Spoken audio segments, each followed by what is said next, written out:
final shelf. My God, it'll be a quick video. Kind of getting some stuff on the other shelves, rearranging. Things aren't so bad. But hey, man.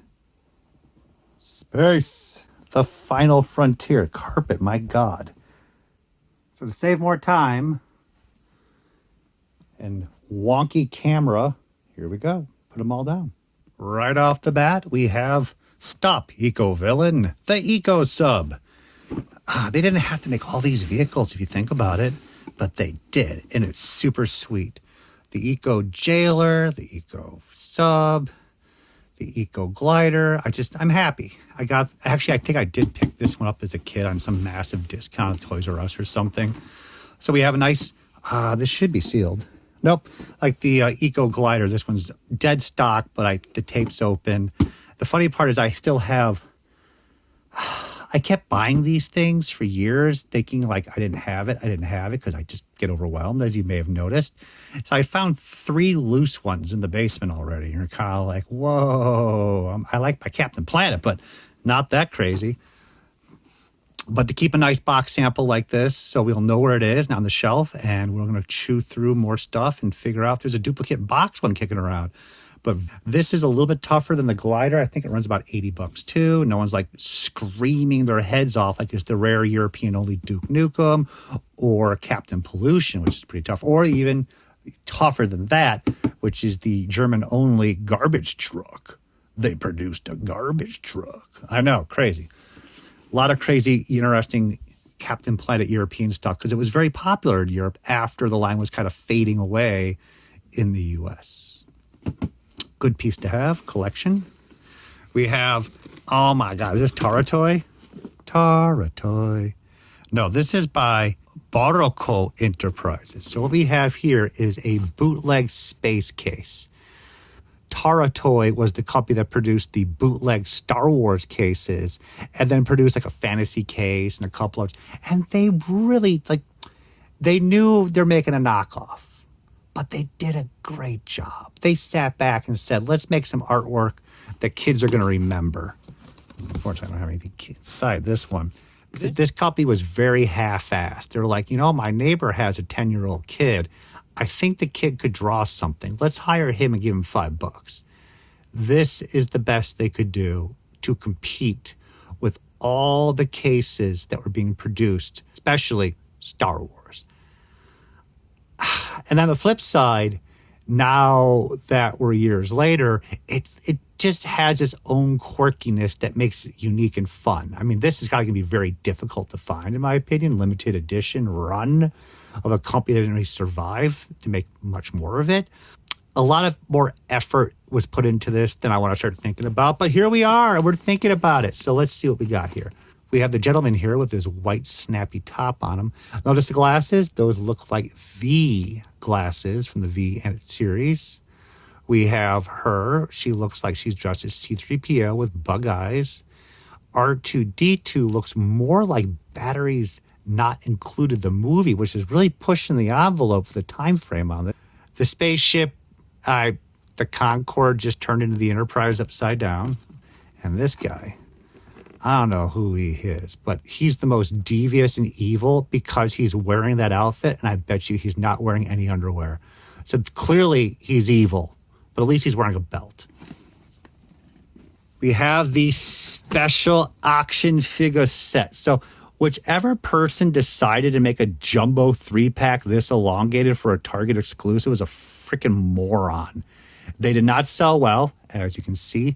$12.48. I picked about 3 or 4 of these up on sale, and I think this is the last one because there was a point where they were just so big. This market definitely has crawled up in value. I think they're about $50 each now, but people separate them because, no, I will say $50 for 6 figures wasn't too bad.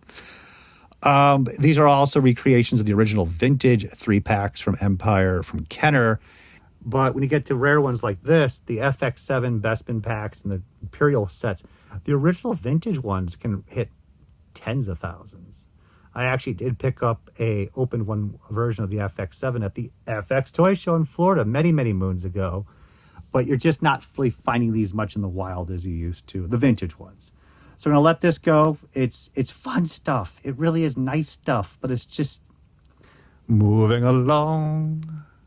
We have, yes, Nintendo 64. Look how clean that box is. So this actually is our Nintendo 64 from our childhood. That's why the box is so freaky deaky, amazing condition. It's not in there. All the inserts are in there. So that is wonderful. I'm going to talk to my brother. We both collect video games, but he's more intense than I am. And I think he would appreciate more. So I'll communicate with the man and be like, do you want this? Because if you don't, I'll definitely be happy to take it. I just don't have the system, though.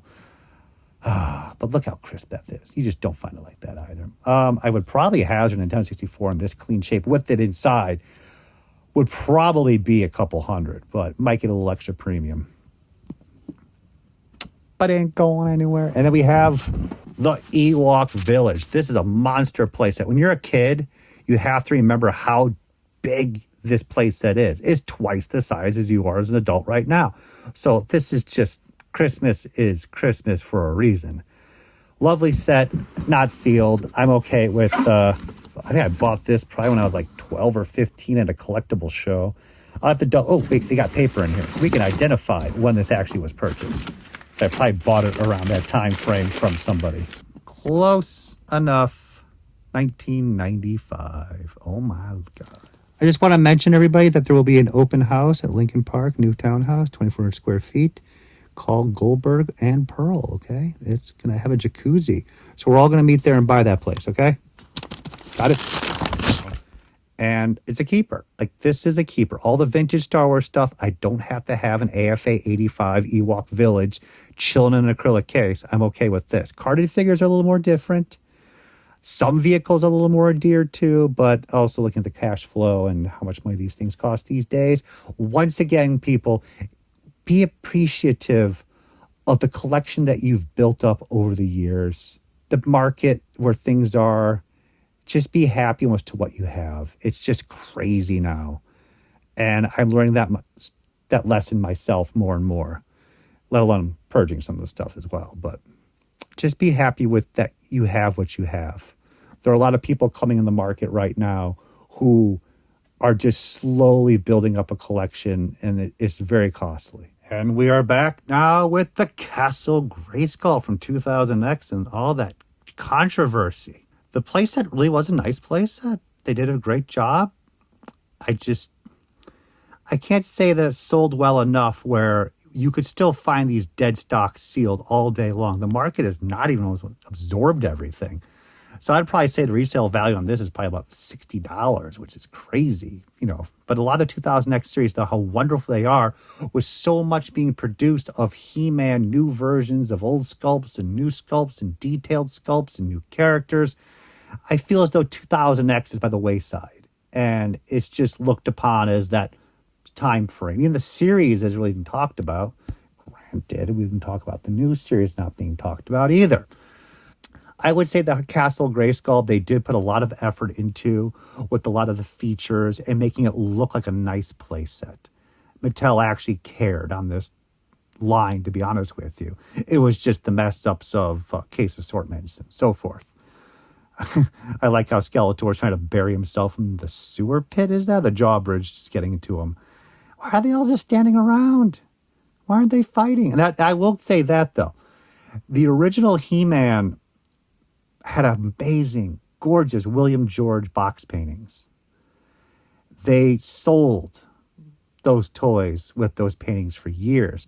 And here we have more of an authentic looking playset image for our main photo.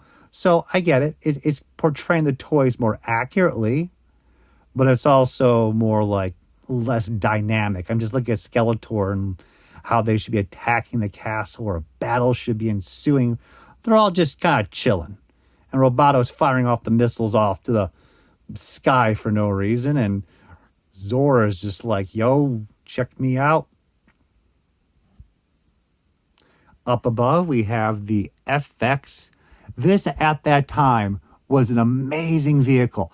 All the electronics, the sound effects, having the tracking device for helping Luke shoot, come through the side. It really was the toy that you wanted to play with as a kid to celebrate Star Wars. Granted, it came out 2 decades later, but it still is a clean piece. And again, like the Castle Grayskull below, they put a lot of heart and soul into this one. This is the best of the best. I mean, I don't think they've made anything close to this for the X-Wing since then. I can be off. I'm not really following Star Wars anymore. The huge Falcon that they produce would be on par with this. But wow, it is still a nice piece. But again, the thing is, it's a big, bulky box toy. It literally is only worth $100. And if you wanted one back, there are 40 different sellers willing to sell you this piece. It's never going to be missed. If you want it, you can get it back. The Apache helicopter from Elite Force. Oh my God. Have you seen the detail, the sickness of how awesome these things are? Yes, the full helicopter's in there, but this is for 3 3/4 inch scale. This is a direction Hasbro should have taken, but hindsight's 2020, and Hasbro isn't making too many bright decisions of recent. But what, gosh. So, I mean, I cut this because it was just so gorgeous. It was so gorgeous. And the company stepped up and made different paint variants and so forth and other vehicles for military, but it just doesn't get any better. Like, they don't make these anymore. Let's put it that way. Other companies have stepped up and made wonderful vehicles too, but I think something about the 21st century, let alone BBI, and how much they made quality-wise for these, it just still stands many, many years later. Check this out. And the box is trashed.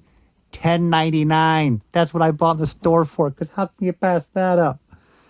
I did look this up before I did the video, just out of curiosity. Oh my God. I mean, I knew they were a little bit up there. I mean, mine's not going to be that good at the box damage, but I mean, it's still a nice vehicle. Wow. But again, do you have to own it in order to appreciate it? There is, of course, hell yeah. No, I'm going to sell this puppy and buy a puppy. Below it, we have the Corsair. Hell yeah. You think I only got one of these? Corsair, World War II. Awesome. I'll throw in some images here. I'm not going to rotate these while holding them. I think I have a P-38 kicking around and downstairs in the basement, which is going to be, oh my God, we have so many videos to do before we get to, you guys don't understand. We're going to do the 400 videos of these tubs here, and then we're going to go to the Blue Room. And the Blue Room is all mainly vintage package stuff, you know, Mask, Transformers, and then we had the basement side shelving to do, and then we had the, yeah, we're going to roll on for centuries to come. But to wrap this video up for everybody, we have Cobot. Oh, lovely Cobot. So this is Cobot. If you guys didn't know, Coca-Cola decided to make their own Cobot. And this actually was a living, no, well, not living, but an actual creation by Coca-Cola to help advertise Coca-Cola brands.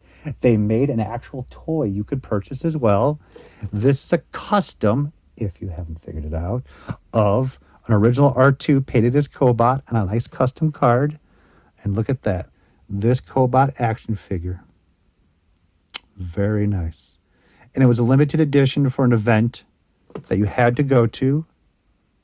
Star Wars Celebration 2017. And know the gentleman that made these.